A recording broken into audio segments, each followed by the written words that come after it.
Uang 500.000 langsung saja di komen dan dituliskan aja judul filmnya, gampang banget caranya cuy. Oke lah, kalau begitu langsung saja kita lanjut. Oke cuy, kali ini kita akan ngebahas anime yang lumayan jadul banget nih cuy, tapi keren parah. Anime ini berjudul Kaifuku Jutsutsu no Yarinoshi. Anime yang Mimin bahas kali ini adalah salah satu requestan dari subscriber setia Mimin nih. Makanya kalau kalian juga pengen request film favorit kalian, silahkan tulis saja di kolom komentar. Kagak usah sungkan-sungkan lah. Oke lah, mari sedikit kita spill ke sinopsisnya. Cerita ini akan berfokus pada fantasi balas dendam yang berpusat pada sesosok Kearga, seorang penyembuh yang digunakan dan diombang-ambingkan oleh rekan-rekan petualangannya, dengan asumsi bahwa penyembuh tidak dapat bertarung sendiri. Dalam dunia gelap monster, petualang dan penyihir, beberapa penyembuh paling berbakat ditaklukkan dengan kekerasan bahkan oleh tangan rekan senegaranya. Tapi, satu penyihir memperoleh kemampuan untuk memundurkan waktu. Ia bisa membalikan keadaan serta memperbaiki semua kesalahan. Namun ketika sang MC mencapai sihir penyembuhan tertinggi, yaitu adalah menyembuhkan dunia, dia kembali pada 4 tahun ke belakang untuk mengulang hidupnya. Oke lah, kalau kalian udah penasaran dengan seperti apa ceritanya cuy, langsung saja tanpa bertele-tele lagi kita sikat seperti biasa. Diperlihatkan MC kita di anime ini bernama Keiagura. Kearu terbangun dari mimpi buruknya. Tak lama kemudian seorang pelayan wanita bernama Ana menghampiri Kearu yang baru sadar dari mimpi buruknya. Ana mengetahui kalau Kearu bermimpi hal yang sama lagi. Kearu mengatakan kalau ia bermimpi tentang dirinya yang menjadi pahlawan dan sedang melawan Raja Iblis. Ana mempercayai kalau Kearu akan menjadi pahlawan di masa depan kelak. Kearu amat senang Ana selalu mendukungnya. Sang bocah akan mengingat kebaikannya dan akan membalaskannya suatu saat nanti. Saat Kearu hendak memetik buah, ia mendengar suara aneh dan mengatakan kalau ia memiliki mata dewa.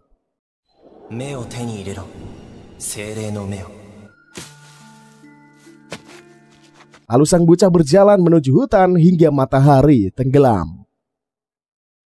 Setibanya di dalam hutan, Kearu melihat sebuah danau. Tiba-tiba seorang peri elf keluar menghampirinya. Lalu peri elf bertanya mengapa Kearu berada di tempat itu. Kearu mengatakan ia mencari mata spirit yang bisa melihat segalanya. Peri elf mengatakan kalau ia akan mengabulkan keinginan Kearu. Ia akan memberikan sang bocah kekuatan spirit. Setelah mendapatkan kekuatan dari sang peri, Kearu baru teringat kejadian pada dirinya di masa lampau. Dikisahkan Kearu dan rekan lainnya hendak melawan Raja Iblis dan pasukannya.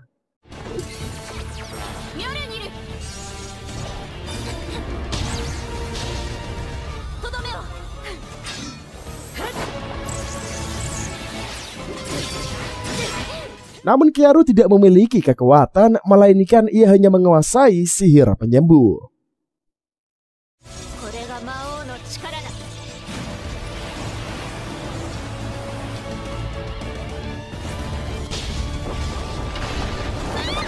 Salah seorang wanita memaki Kearu dan meminta sang bocah untuk menyembuhkannya.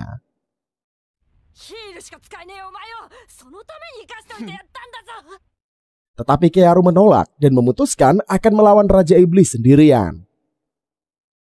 Sebenarnya Kearu amat muak direndahkan oleh orang lain karena sihir penyembuhannya ini. Bahkan Kearu disiksa dan diberikan obat terlarang agar kecanduan seperti binatang. Kearu memulai aksinya melawan pasukan iblis. Ia berhasil mengalahkannya.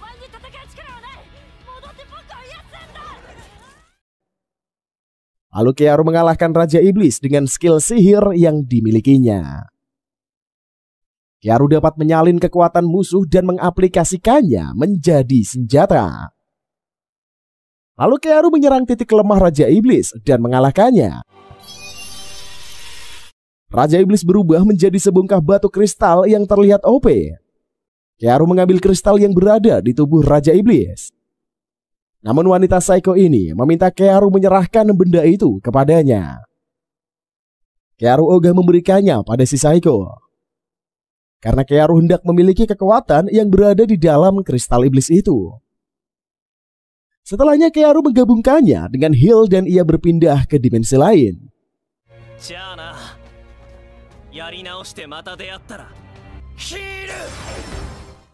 Kembali pada Kearu yang berada di dalam hutan. Akhirnya sang bocah mengingat kembali kenangan masa lalunya. Oleh sebab itulah, balas dendam Kearu pun dimulai. Kearu mengatakan akan merenggut kebahagiaan gadis Saiko yang telah menyiksanya. Kearu memakan obat-obatan herbal untuk menghentikan kecanduannya dan ternyata berhasil. Esok harinya, Kearu melihat sosok wanita yang familiar yang berada di desanya. Wanita itu bernama Flare Algrande Gioral. Ia merupakan wanita yang sangat jahat dan mengerikan. Nantinya Kearu akan menghapus ingatan Flare, sehingga ia akan menjadi sangat penurut seperti istri dan budaknya.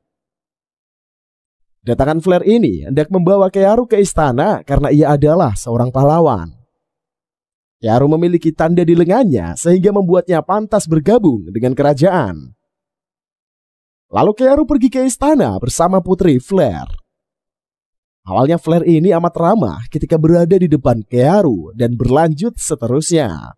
Setibanya di istana, Kearu bertemu raja dan ia dianugerahi gelar pahlawan penyembuh. Raja mengatakan dalam beberapa bulan kesatria pedang kerajaan akan disembuhkan oleh Kearu. Sang bocah pun menuruti titah raja kepadanya. Kearu melihat dengan mata spirit kalau skill raja amat OP. Oleh karena itulah, Kearu memiliki rencana penyerangan ketika raja berada di luar istana. Malam harinya, Kearu didatangi pelayan istana dan ia melakukan aksinya pada sang bocah.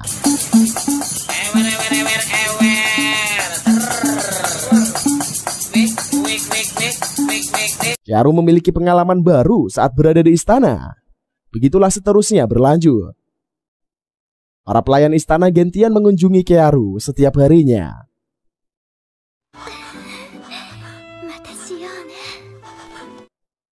Flare membawa Kearu pergi menemui seorang wanita bernama Kureha Clairet. Kureha merupakan seorang pendekar pedang yang memiliki julukan Dewi Pedang. Kemudian Kearu menyembuhkan tangannya yang putus hingga kembali normal. Namun heal milik Kearu memiliki efek. Jika digunakan terlalu ekstra akan menguras energinya. Kearu langsung tergeletak dan pingsan setelah berhasil menyembuhkan Kureha. Lalu Flare meminta Kureha untuk langsung menemui sang raja. Setelah itu Flare baru menunjukkan sifat aslinya dan ia memaki Kearu yang amat letoy karena ia pingsan. Kearu mendengarkan ocehan si gadis dan berkata di dalam hatinya, sang bocah bersumpah akan membalaskan dendamnya kepada Flare secara sadis. Lalu Flare meninggalkan tubuh Kearu yang pingsan di lantai begitu saja. Setelah itu Kearu dibawa ke kamarnya dan tetua datang memeriksa keadaannya. Kearu menolak menggunakan healnya untuk menyembuhkan orang-orang. Dan Flare mengatakan tidak akan memaksanya, lalu Flare pergi meninggalkan kamar Kearu. Serta meminta pelayan mengantarkan teh untuknya. Kemudian pelayan datang membawa teh buat sang bocah dan ia pun meminumnya. Kearu auto pingsan karena teh itu mengandung obat, lalu Kearu dikurung di dalam ruang bawah tanah untuk dijadikan eksperimen. Malam harinya Kearu disiksa seperti binatang. Dan sosok manusia sadis bergantian menemuinya setiap hari ya. Harga diri sang bocah hancur dan pada siang harinya Kearu menggunakan heal untuk mengobati luka para pasien yang datang. Setelah itu Kearu pingsan tak sadarkan diri ya. Lalu Kearu dikurung kembali di ruangan bawah tanah. Setelah energinya terkuras, Kearu meminta diberikan obat. Flare selalu mengunjungi sel tahanan untuk memberikan obat pada Kearu. Demi mendapatkan obat itu, Kearu memohon seperti binatang. Barulah si wanita sadis memberikannya. Setelah 6 bulan berlalu, Kearu berhasil mengumpulkan energinya dan mampu untuk melakukan misi balas dendam. Kearu mendengarkan para prajurit menggosip saat di sel. Mereka mengatakan kalau raja pergi keluar istana mengurusi politik negara. Mulailah sang MC memiliki ide untuk melakukan aksinya. Dengan kekuatan heal, ia mampu keluar dari penjara. Para prajurit dibunuh Kearu secara sadis karena berani menyiksanya. Berita kaburnya Kearu pun terdengar di telinga Flare sehingga ia amat marah. Flare mengerahkan seluruh prajuritnya untuk menangkap sang bocah. Tak lama prajurit bernama Leonard melaporkan kalau ia telah menangkap Kearu. Lalu Flare memerintahkan agar Kearu dikurung kembali di ruangan bawah tanah. Sementara Leonard meminta Flare untuk berbicara empat mata dengannya. Kemudian Flare mengajak Leonard masuk ke dalam kamar sang putri. Tanpa basa-basi, Leonard membunuh dua pengawal sang putri hingga tewas. Lalu Leonard menggunakan heal berubah menjadi Kerayu yang asli. Si gadis pun auto panik dan terkejut bagaimana bisa Kearu melakukannya. Kearu pun hendak membalaskan dendamnya pada Flare dan mulai menyiksanya. Flare menjelaskan kalau ia memberikan obat pada Kearu demi kebaikannya. Sang bocah amat marah mendengar ocehan Flare tanpa rasa penyesalan. Kearu mematahkan jari-jari tangan Flare hingga ia amat kesakitan. Begitulah berulang kali Kearu menyiksa si gadis. Flare menawarkan uang dan jabatan pada Kearu agar dirinya dilepaskan. Namun Kearu menolak karena dendamnya amat besar kepada Flare. Singkat cerita, Flare habis-habisan diajar sang bocah hingga tak berdaya. Setelah puas balas dendam, Kearu merasa amat lega dan akan meninggalkan kerajaan. Kearu membakar kamar Tuan Putri sadis itu dan membawanya pergi. Kearu menjebak Leonard dan memfitnahnya telah membunuh Tuan Putri. Sementara Kearu menciptakan mayat palsu Flare di kamarnya dan membuat mayatnya terbakar. Lalu Kearu menghipnotis Flare agar sang adik hilang ingatan dan membawanya pergi dari istana. Selang beberapa hari, Kearu menginap di kota lain dan membawa si sadis ikut bersamanya. Kearu bertekad untuk mengembangkan sihirnya dan menjalani kehidupan yang baru. Lalu sang bocah hendak mencari tahu apa keinginan Raja Iblis sebelum ia tewas dahulu. Tak lama Flare sadarkan diri, namun ia tidak mengingat apapun. Kearu mengatakan kalau ia bernama Freya dan si Eneng adalah pengikutnya. Saat ini Freya menjadi bagian dari parti keluarga dengan posisi utama sebagai istri dan juga penyihir kelas atas yang memiliki kekuatan penghancur yang luar biasa. Freya sangat mencintai sosok tuanya dan mereka adalah seorang petualang. Kearu mengenalkan dirinya pada Freya dengan sebutan Kearga. Mulai dari sekaranglah Kearga adalah namanya, sementara Kearu telah mati.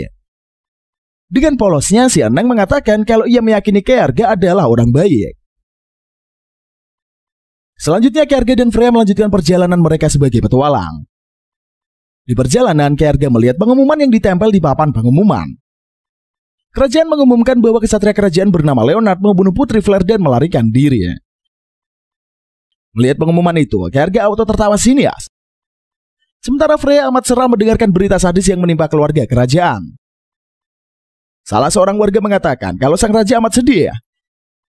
Kemungkinan adik Freya akan kembali ke kerajaan untuk menghibur yang mulia raja.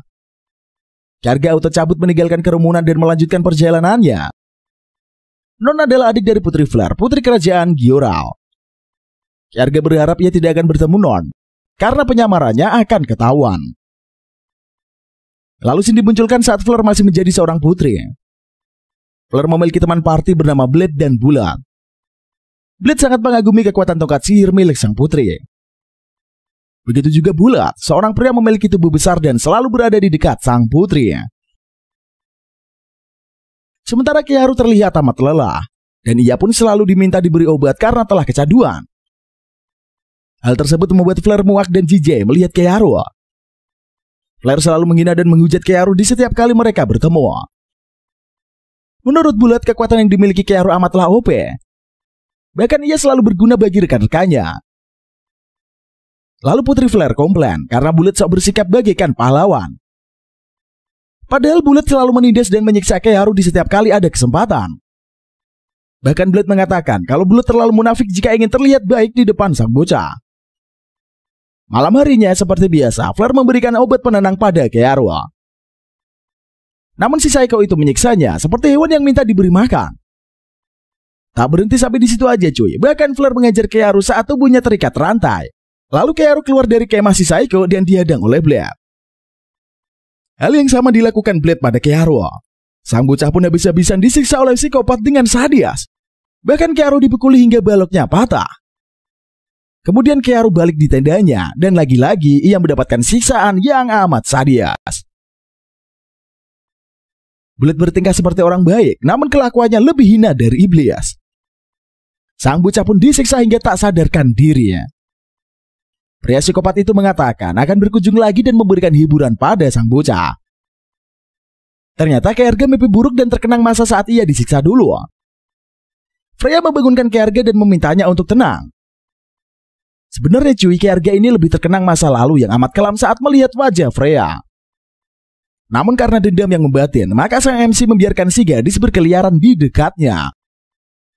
Kjaerbye bermaksud untuk membalaskan tindakan si sadis dahulu dengan cara menjadikan Freya budaknya. Kjaerbye lalu bertekad akan melanjutkan misi balas dendamnya karena Bullet dan Blade masih berkeliaran di muka bumi.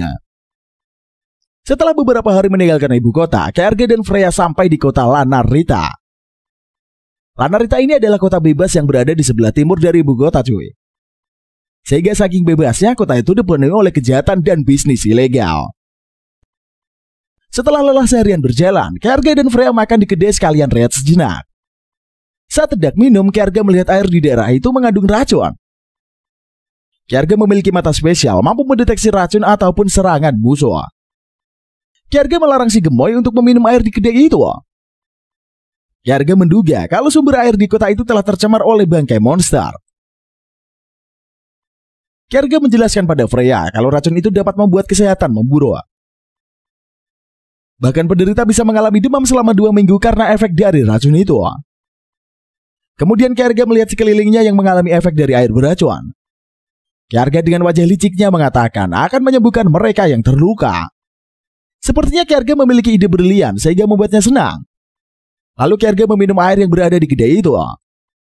Freya mengkhawatirkan si Akang yang ngotot meminum air beracun itu. Maksud Kjaerbye adalah menciptakan hal yang banyak untuk mendapatkan penawar racun tersebut. Oleh karena itulah, Kjaerbye harus meminum air beracun dan mendapatkan antibodi sebagai penawarnya. Setelah itu, Kjaerbye mencampurkan darahnya untuk menciptakan ramuan tersebut. Selanjutnya, Kjaerbye berhasil menyelesaikan risetnya dan akan mencari penada. Di perjalanan, si Eneng selalu memuji kehebatan tuannya dan mengatakan kalau ia adalah pahlawan. Tetapi Kjaerbye menolak dikatakan seorang pahlawan karena ia hanyalah petualang biasa. Kjaerbye mendapatkan mangsa potensial dan mengajaknya berbisnis. Kjaerbye menjual ramuan anti racun pada penada itu karena ia dan rekannya mengidap penyakit yang sama. Lalu Kjaerbye mengatakan akan membuat kesepakatan dengan pria tua itu. Kjaerbye memberikan sampel obat penawar agar pria itu yakin. Awalnya pedagang itu percaya melihat seorang bocah bernegosiasi kepadanya. Kjaerbye meminta pria itu mencobanya karena ia sedang mengidap penyakit yang sama. Jika ia masih ragu, Kjaerbye meminta asistennya untuk mencoba. Sang asisten pun langsung mencoba ramuan itu, dan dalam sekejap saja ia berhasil sembuh.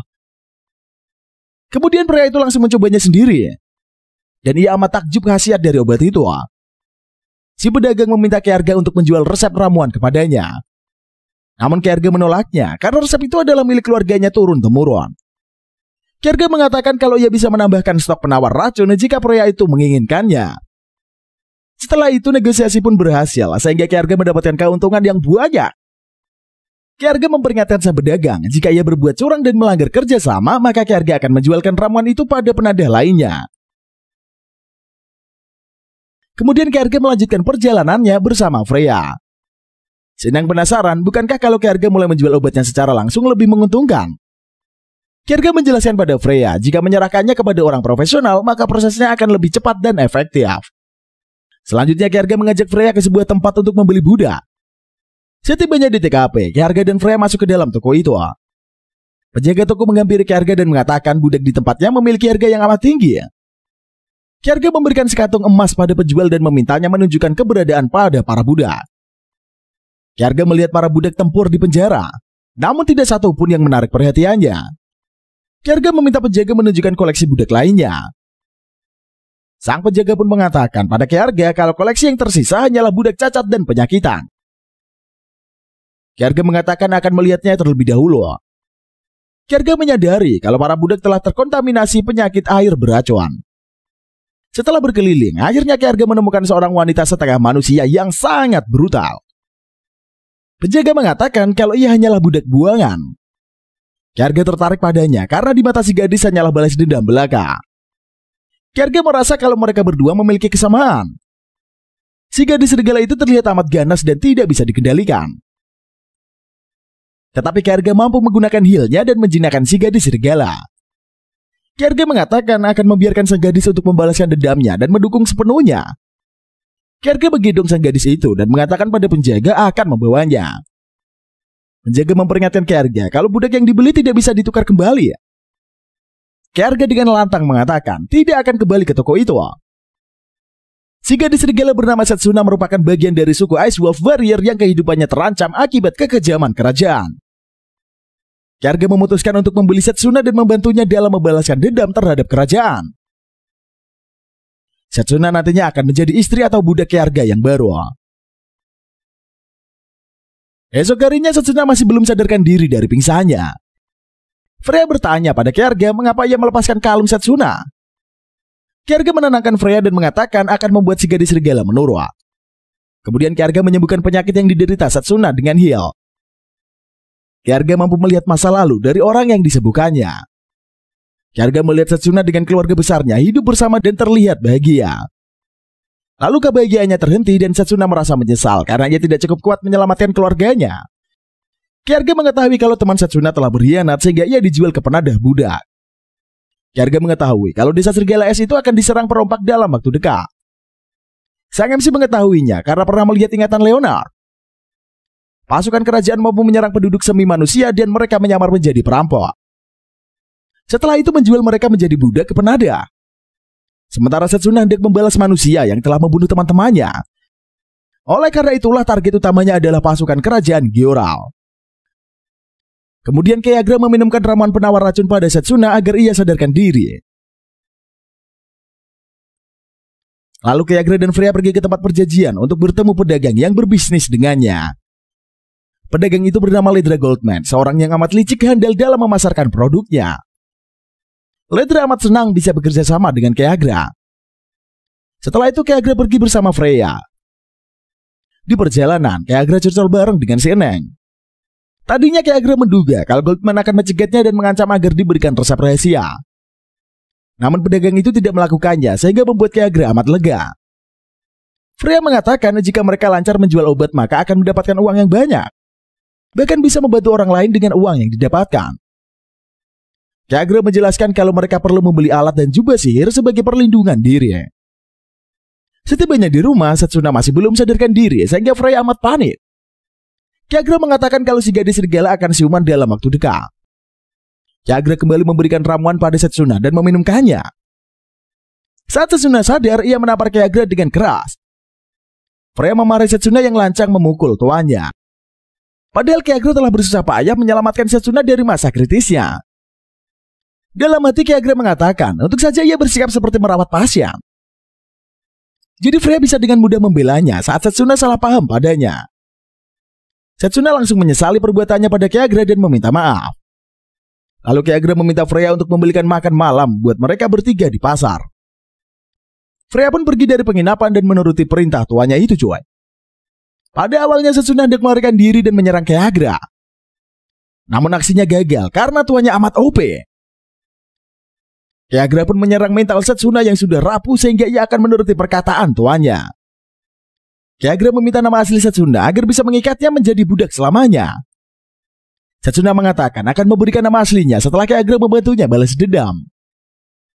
Selanjutnya Ki Arga memberikan syarat pada Setsuna agar ia bisa mendapatkan kekuatan yang OP. Ki Arga meminta Setsuna untuk mengikuti ritual persembahan dan menguji ketulusannya. Si gadis serigala itu layaknya peliharaan yang baru, menuruti perintah tuannya dan melakukan aksinya. Setelah itu Setsuna merasakan kekuatan yang OP pada dirinya. Si licik pun amat senang memiliki koleksi baru di dalam rombongannya. Setelah ritual persembahan selesai, Ki Arga bertekad akan meminjamkan kekuatannya pada si gadis serigala untuk balas dendam. Malam harinya, Ki Arga dan rombongannya pergi ke desa semi manusia untuk melaksanakan misi mereka.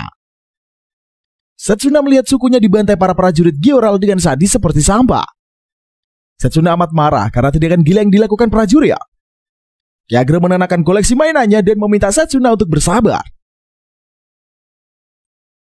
Kemudian Ki Arga meminta Fleur untuk bersiap-siap menyerang para prajurit. Lalu Ki Arga sebagai pemimpin muncul terlebih dahulu menggunakan topeng. Ki Arga mengaku kalau ia adalah seorang kesatria pedang. Pembantaian pun terjadi. Para suku semi manusia menyadari kalau Setsuna masih hidup.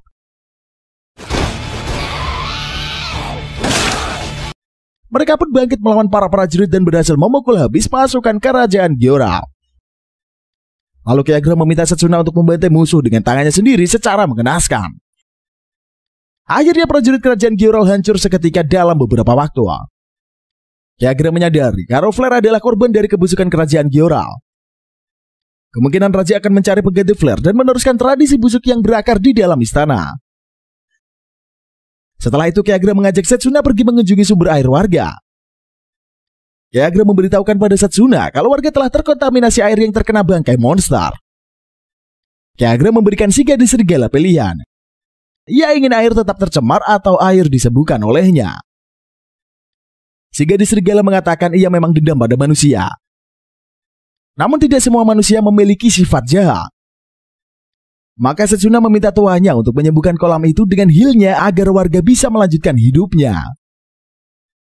Karena sang MC telah menepati janjinya, maka giliran Setsuna untuk memberikan nama aslinya dan membuatkan kontrak dengan si licik. Setsuna pun menyetujui akan menjadi budak Ki Agro seumur hidupnya. Lalu Ki Agro meminta Setsuna untuk melakukan ritual persembahan mengikat kontrak mereka. Si gadis serigala auto nurut aja seperti hewan peliharaan.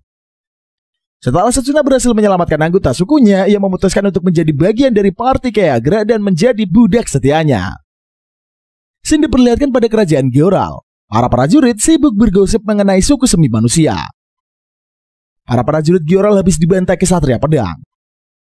Bahkan prajurit Gyoral kabur ketakutan dan bersembunyi di desa Larita. Kureha mendengarkan gosip prajurit itu dan berhenti sejenak. Kureha sangat membenci Ki Agro karena ia telah membunuh Flare dan menghancurkan pasukan kerajaan Gyoral. Kureha mendengar prajurit mengatakan kalau pendekar pedang itu menggunakan teknik Lairet. Mendengar hal itu, Kureha terkejut dan mulai curiga. Berpindah pada Ki Agro dan bersama kedua istrinya, mereka melanjutkan perjalanan kembali. Ki Agro mengatakan pada kedua gadis kalau mereka akan pergi dari kota itu. Karena sumber air telah dimurnikan, maka Ki Agro dan kawan-kawan tidak bisa menetap lagi. Tak lama seorang pria tua meminta Ki Agro untuk menjual budak serigala perak kepadanya. Ki Agro mengatakan tidak akan menjual gadis koleksinya pada orang lain. Setsuna dengan cepat melumpuhkan pria tua itu, lalu Ki Agro menggunakan healnya untuk membaca pikiran orang aneh tersebut. Lalu Ki Agro mengetahui kalau ia adalah prajurit Gyoral yang kabur dari tugasnya. Setsuna langsung mengeksekusi prajurit itu hingga tewas mengenaskan. Kemudian Ki Agro bertemu Goldman di kedai untuk melanjutkan bisnis mereka.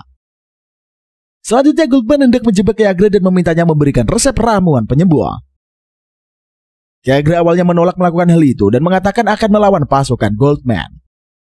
Pria tua itu mengancam akan membunuh kedua budak milik Ki Agro. Dengan lantang, Ki Agro mengatakan kalau kedua gadis adalah alatnya, maka ia tidak keberatan jika mereka dibunuh. Goldman semakin parah dengan aksi sok kuat si licik.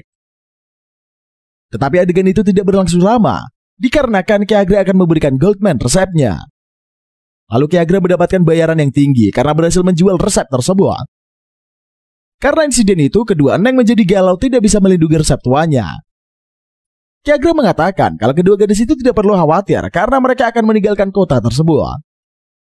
Di dalam hati, Ki Agro berkata kalau resep itu tidak akan berguna jika tidak menggunakan darah miliknya. Lagian Goldman juga akan mendapatkan kerugian yang amat besar karena sumber air telah dimurnikan Ki Agro. Di sela-sela pembicaraan, Ki Agro dan kawan-kawan diserang kesatria wanita. Ternyata wanita itu adalah Kureha yang menentang Ki Agro bertanding. Kureha amat curiga bagaimana bisa pria sepertinya menggunakan teknik Lairet. Kureha bertanya siapa Ki Agro sebenarnya. Ki Agro mengatakan kalau Kureha menyerang orang yang salah. Kureha mengatakan kalau Ki Agro adalah seorang prajurit dan musuh kerajaan. Lalu Setsuna menyela pembicaraan. Si gadis serigala mengatakan kalau Ki Agro telah menyelamatkan pasukan semi manusia di desa Serigala Perak. Freya juga ikutan marah karena tuannya telah dihina Kureha. Kureha langsung melumpuhkan Freya hingga pingsan. Lalu Kureha amat marah melihat Freya mainan kesukaannya disakiti Kureha. Ki Agro meminta Setsuna untuk membawa Freya pergi dan segera merawatnya. Kemudian mulailah sang MC bertarung dengan kesatria pedang sesungguhnya. Ki Agro melihat dengan mata sakti skill yang dimiliki Kureha sesungguhnya. Ternyata Kureha amat OP dan lawan yang sulit untuk ditaklukkan. Namun bukan Ki Agro namanya jika wanita itu tidak tunduk kepadanya. Ki Agra dan Kureha bertanding secepat kilat dan bergerak seimbang. Awalnya Ki Agra terpojok dengan serangan si Gemoy.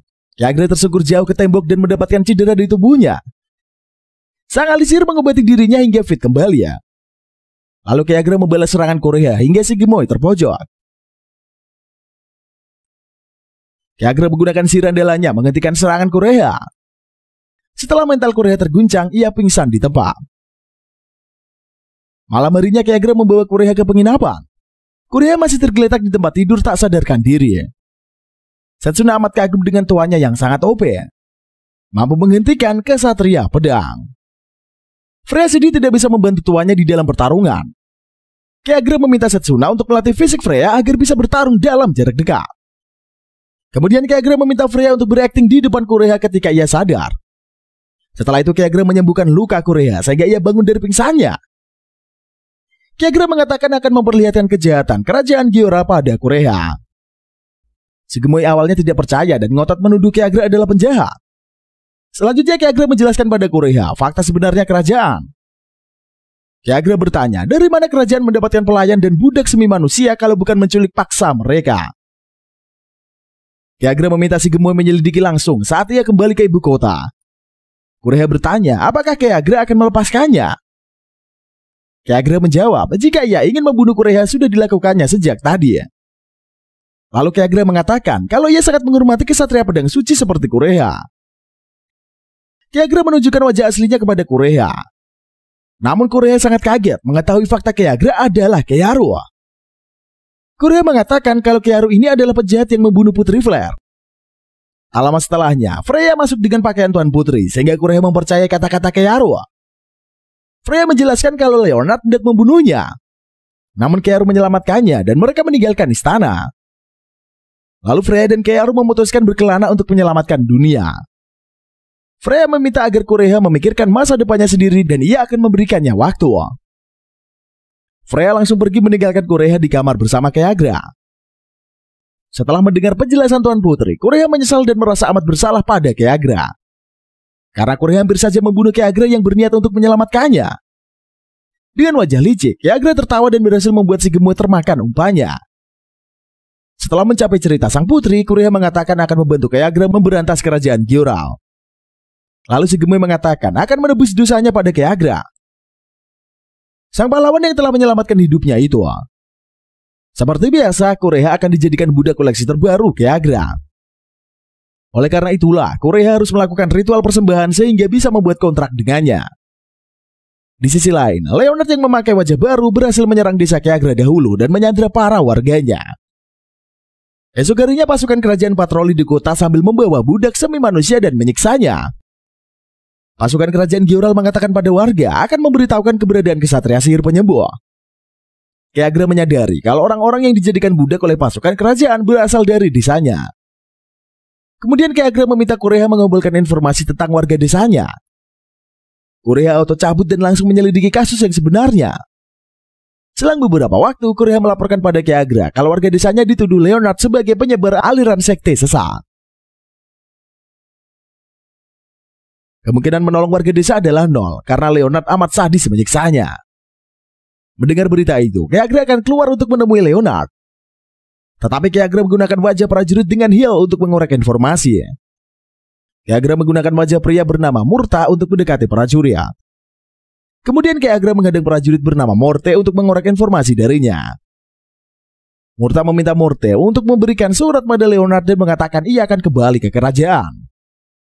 Selanjutnya Leonard bertemu dengan Morte dan bertanya di mana keberadaan kesatria penyembuh. Ki Agra merubah dirinya dan menyebarkan racun agar tubuh Leonard dan prajurit lumpuh total. Lalu Ki Agra menggunakan heal membaca memori Leonard saat menyerang warga desa dan ibu angkatnya. Leonard amat sadis mengeksekusi ibu angkatnya bernama Anna hingga tak berdaya. Ki Agra amat terpukul, sosok ibu yang dicintainya dipermalukan seperti binatang oleh Leonard.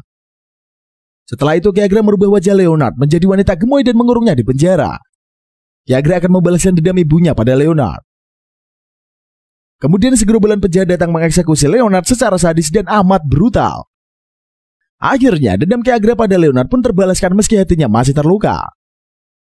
Lalu Ki Agra membakar penjara itu dan ia langsung pergi menyelamatkan Anna. Tetapi semuanya sudah terlambat. Ana meninggoy setelah melihat wajah Ki Agra. Sang MC pun berusaha menyembuhkan ibunya dengan heal. Namun apalah daya, ia telah pergi ke dunia lain dan tidak bernyawa lagi ya. Ki Agra menangis sejadi-jadinya karena ibunya telah tiada. Ki Agra semakin dendam dengan kekaisaran Gyorel dan akan membantai mereka satu persatu. Berpindah pada kerajaan, terlihat seorang wanita Saeko, adik dari Putri Flare. Wanita itu bernama Non Katalista Gyorel yang merupakan musuh terkuat Ki Agra. Non memiliki kecerdasan di luar nalar manusia.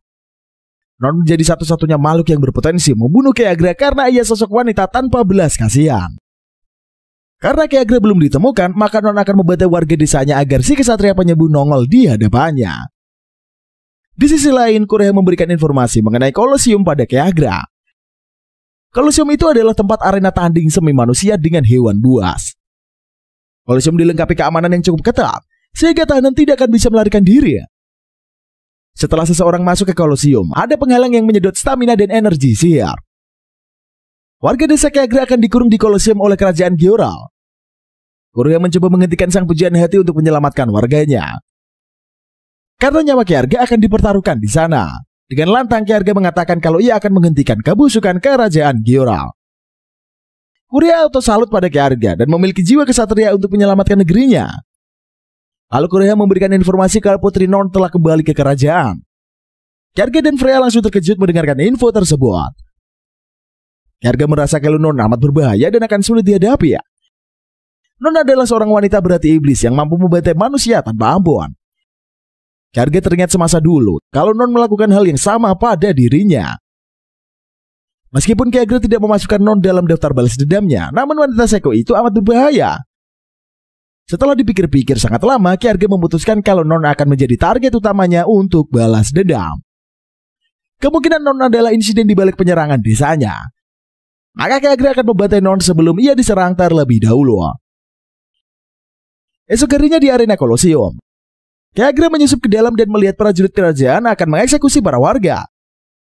Prajurit meminta Ki Agra untuk menyerahkan diri sehingga para warga akan dibebaskan.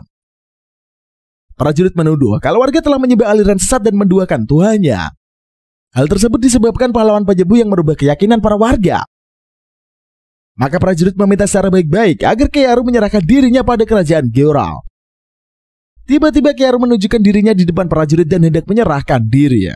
Kemudian para prajurit mengatakan kalau Ki Aru adalah pembunuh Putri Flare dan akan menghukumnya. Para penonton di stadion bersorak agar Ki Aru dihukum mati karena berani membunuh putri negeri ini. Tanpa basa-basi lagi, Ki Aru membunuh prajurit yang berani menyentuhnya. Ki Aru mengatakan kalau kedatangannya untuk menyelamatkan warga desanya dari kekejaman pasukan kerajaan. Ki Aru tertawa geli melihat prajurit berani menyerang dirinya dengan kekuatan letoy. Prajurit menyerang keempat warga hingga mati karena Ki Aru tidak menuruti perintah. Ki Aru mengatakan jika warga desa mati itu menjadi kesalahan prajurit kerajaan. Ki Aru tidak ikut bertanggung jawab atas perbuatan tercela kerajaan Gyorel. Lalu prajurit terus-terusan membantai para warga hingga tewas di tempat. Kemudian prajurit mengaktifkan pengaman sihir sehingga Ki Aru terkurung. Namun si jenius tidak mungkin menyerang lawan jika tidak mempunyai amunisi. Ki Aru membatalkan penghalang sihir pada dirinya dan menguras kemampuan sihir milik para prajurit. Saat menyadarinya, prajurit membuang kalung batu yang dipakai mereka. Tetapi semua sudah terlambat karena Ki Aru telah memprediksi tindakan yang akan dilakukan musuhnya. Setelah itu Ki Aru memeriksa keadaan warga desa melalui mata saktinya. Ternyata sedari awal warga desa telah diracuni dan mereka hanyalah umpan untuk menjebak Ki Aru. Ki Aru amat marah karena warga desa benar-benar dibantai prajurit Gyorel secara licik. Warga desa memang tidak mempunyai harapan hidup karena tidak akan keji pihak kerajaan. Selanjutnya, Freya muncul di arena dengan cahaya dimensi. Putri Flare mengatakan pada masyarakat kalau kerajaan telah bertindak keji. Pasukan Gyorel telah membantai desa semi manusia dan memperbudaknya.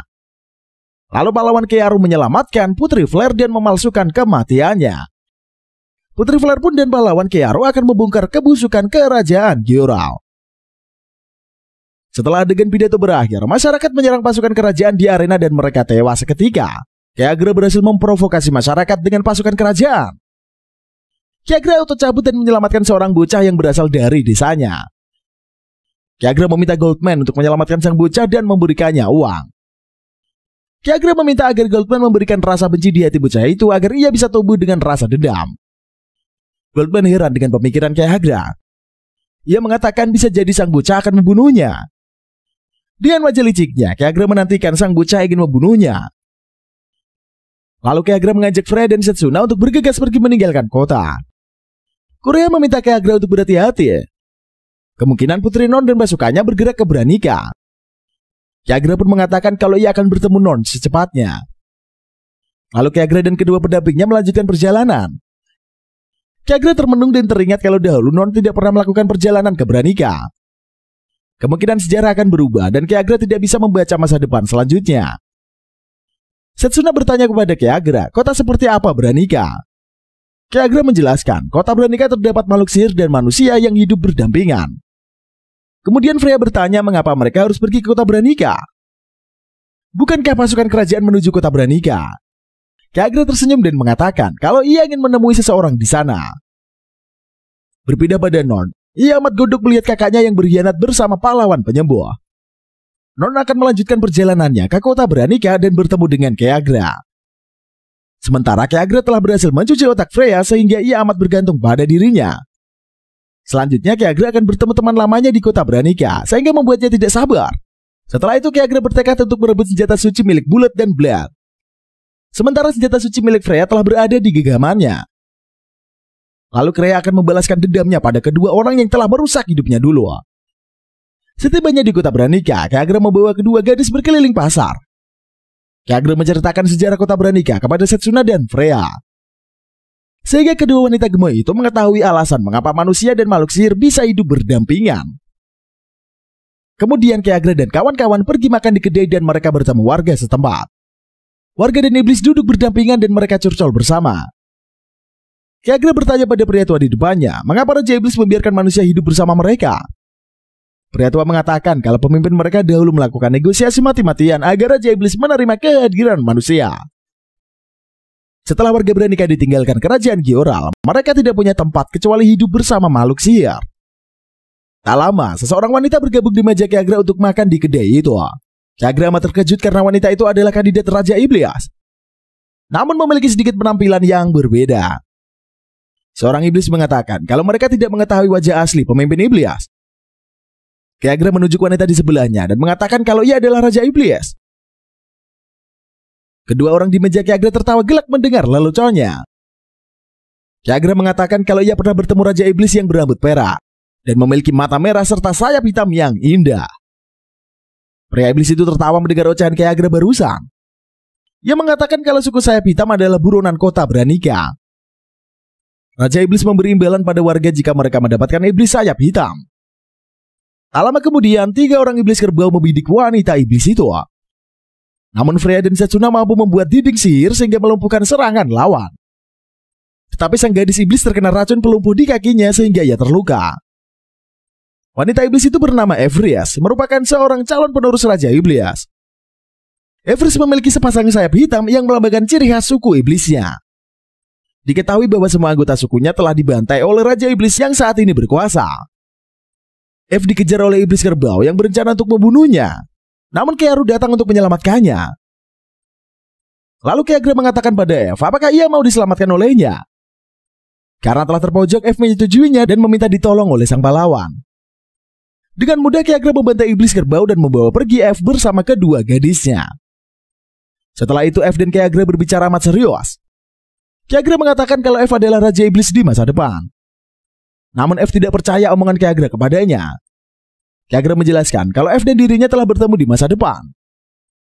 Ki Agra akan menjaga Ev agar ia bisa mewariskan tahta Raja Iblis.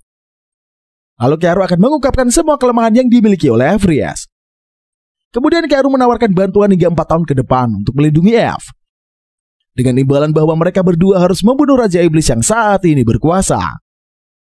Setelah itu Ki Agra akan mendapatkan jantung Raja Iblis sebagai hadiah. Ev meminta Ki Agra memberikannya waktu untuk berpikir hanya 1 malam. Esok harinya, Ki Agra mengatakan pada Ev kalau ia bergabung dengan party maka akan mendapatkan perlindungan dari sang hero.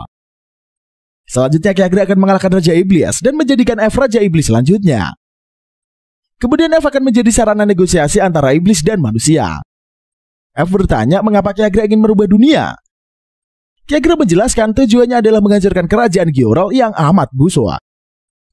Maka Ki Agra memerlukan bantuan Raja Iblis untuk mempermudah rencananya. Selanjutnya Ki Agra meminta F untuk mengendalikan monster agar mempermudah perjalanan mereka. F mengatakan belum bisa mengendalikannya karena burung dewa itu memiliki penyakit mematikan. Burung itu memiliki kemampuan membagikan penyakit sehingga menyebabkan malapetaka di dunia. Ki Agra merasa tertantang dan akan mengajak F untuk menaklukkannya. Awalnya F menolak karena misi itu amat berbahaya, sementara Ki Agra merasa jika mereka hendak melawan Raja Iblis maka memerlukan kekuatan yang OP. Jadi Ki Agra meminta F untuk melakukan misi berbahaya itu bersama-sama.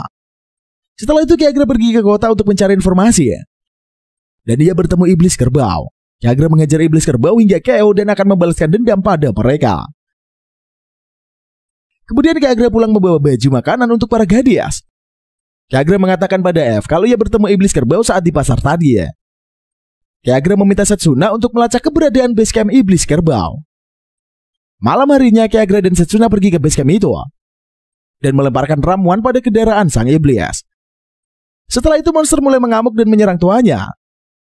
Lalu Ki Agra menghancurkan camp para iblis sehingga mereka jatuh ke dalam lubang. Ki Agra bertanya, apakah hanya mereka yang mengetahui keberadaan elf? Iblis Kerbau menjawab hanya kumpulan iblis di camp yang mengetahui F adalah iblis sayap hitam. Selanjutnya Ki Agra menghukum Iblis Kerbau tinggal di dalam lubang selama 2 minggu. Kemudian Ki Agra dan Setsuna pergi kembali ke penginapan. Ki Agra tertawa gelak karena menikmati misi balas dendamnya. Esok harinya Ki Agra mengajak Freya pergi membeli senjata sihir.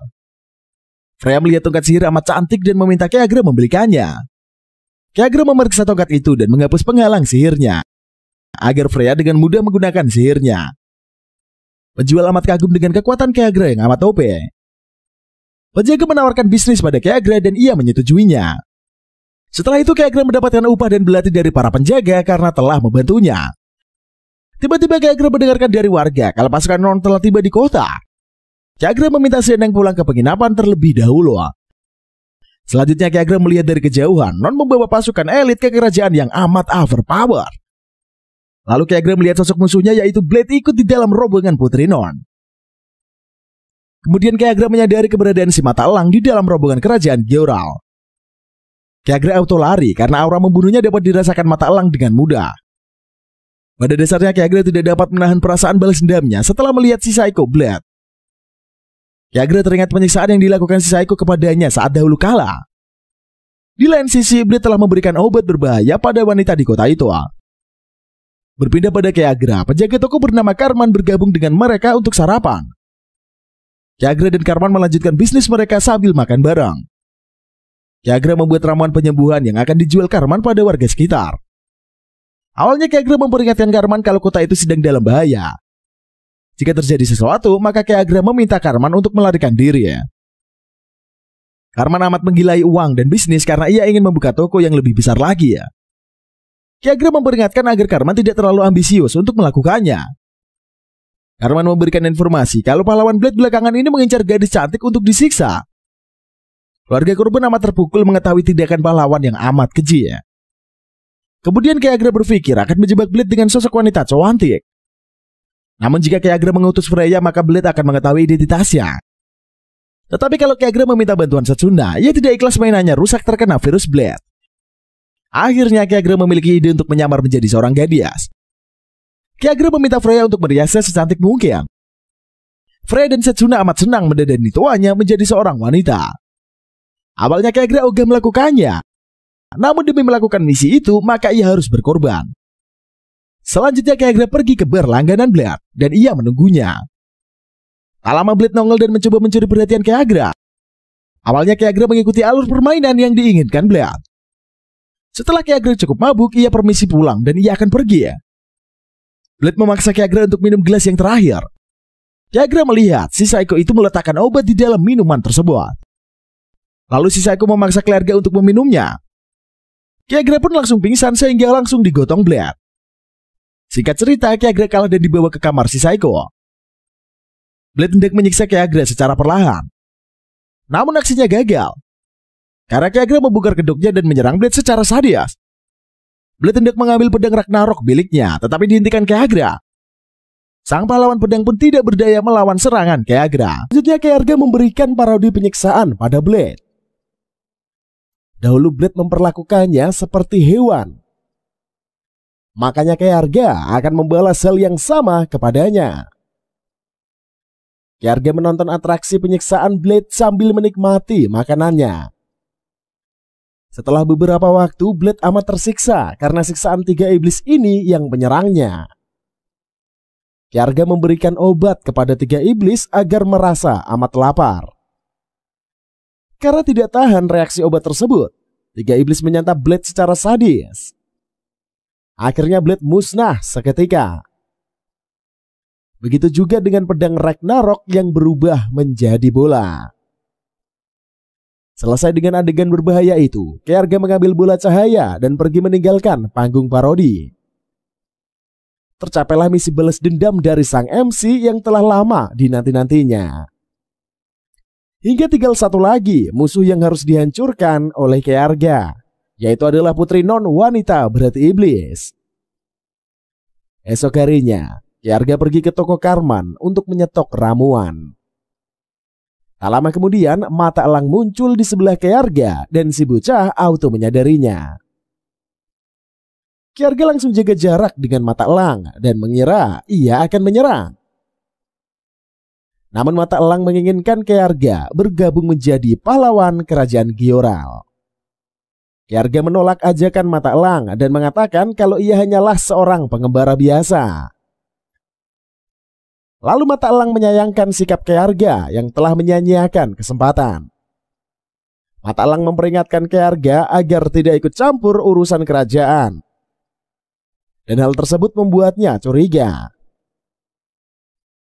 Ki Arga mengatakan pada mata elang kalau ia akan menjaga sikapnya. Setelah itu Ki Arga pun pergi dan memulai kontrak dengan bola suci. Bola suci ini telah menyatu dengan Ki Arga dan akan menjadi senjata mematikan untuk melawan mata elang dan Non. Berpindah pada Non, ia menanyakan hasil pencarian mata elang tentang keberadaan Kearu. Mata elang menjelaskan kalau mereka belum menemukan keberadaan pahlawan penyembuh itu. Kemudian Non bersama mata elang memulai aksinya memprovokasi manusia dan iblis agar mereka bermusuhan. Namun aksi sang putri ini gagal. Malahan warga protes dan mengusir pasukan kerajaan. Putri berhati iblis langsung mengamuk dan membantai para manusia dan iblis yang menentangnya. Dalam sekejap kota Branika menjadi lautan mayat. Dari kejauhan Ki Arga melihat adegan Karman dibantai pasukan kerajaan. Lalu sang MC bergegas menolong teman pertamanya di kota Branika. Tetapi Karman telah meninggoy. Tentunya di pangkuan Ki Arga dan ia pun amat bersedih. Kemudian Ki Arga membantai pasukan kerajaan yang menyerang warga satu persatu tanpa sisa. Prajurit melaporkan pada Putri Non kalau kota diselamatkan oleh kesatria hebat dan mengalahkan pasukan besi.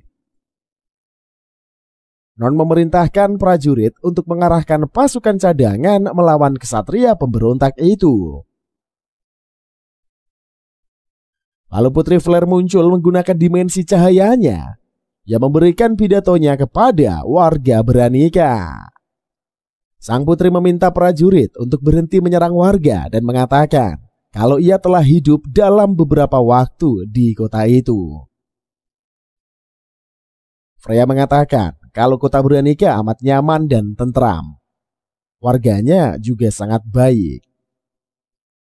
Mendengarkan pidato dari sang putri ini, para prajurit pun melunak dan meletakkan senjatanya. Sedangkan Ki Arga telah berada di base camp Putri Norn dan Mata Elang. Di awal Ki Arga melawan Mata Elang dan mereka terlihat seimbang. Ki Arga memakai senjata sucinya untuk menaklukkan Mata Elang. Namun sang pahlawan amat OP. Ki Arga tidak menyerah dan menggunakan sihir andalannya menjebak Mata Elang hingga tewas mengenaskan. Lalu Khyarga membawa Non pergi dan menyiksanya selayaknya hewan peliharaan. Khyarga mengatakan pada Non ia akan membalaskan dendam Karman dan Anna yang telah dibunuh oleh si sadis. Non memohon agar diampuni oleh Khyarga, namun ia tidak menggubrisnya. Tindakan kejam Non selama ini harus dibayarkan dengan siksaan. Setelah adegan siksa menyiksa, Non akan kembali menjadi budak baru bagi Khyarga. Khyarga memanipulasi pikiran Non dan merubahnya menjadi Ellen. Adik Khyarga telah lama menghilang. Lalu Ellen bergabung dengan party dan hidup berdampingan dengan budak koleksi sang MC. Khyarga mengatakan pada para gadis kalau ia akan melanjutkan perjalanan untuk memberantas Raja Iblis. Berpindah pada kerajaan Gyoral, setelah Non dinyatakan menghilang, Raja mengutus Violet untuk menangkap Khyarga dan mengeksekusinya. Violet amat senang akan bertemu lagi dengan mainan lamanya. Kembali pada Khyarga, ia dan rekan partinya akan segera berangkat menuju kota lain. Korea juga bergabung dengan Khyarga untuk menjalankan misinya bersama-sama. Khyarga pamitan semenjak para gadis ini mengunjungi kuburan Karman. Khyarga mendoakan Karman dan Anna agar mereka bisa hidup tenang di dunia lain. Khyarga amat lega telah membalaskan dendam Karman dan Anna. Selanjutnya musuh yang akan dihadapi Khyarga ini adalah Violet, pria psikopat paling sadis di kerajaan Gyoral. Kemudian Khyarga meminta para gadis untuk segera berangkat. Khyarga memiliki koleksi budak yang amat disayanginya. Sang MC dan kelima koleksinya akan menempuh perjalanan yang amat panjang. Akhirnya misi balas dendam Khyarga berhasil. Ia semakin dekat dengan musuh terakhirnya. Dan ceritanya pun usai sampai di sini cuy. Bagaimana cuy menurut kalian tentang anime yang satu ini? Kalau kalian suka dengan anime ini cuy, silahkan tinggalkan komentar dan like, comment, subscribe juga channel ini, share juga ke teman-teman kalian. Pastinya dong, doakan juga Mimin selalu sehat untuk bisa menghibur kalian semua setiap harinya. Tentunya dengan rekomendasi film dari kalian dan dengan anime durasi bermantap-mantap punya.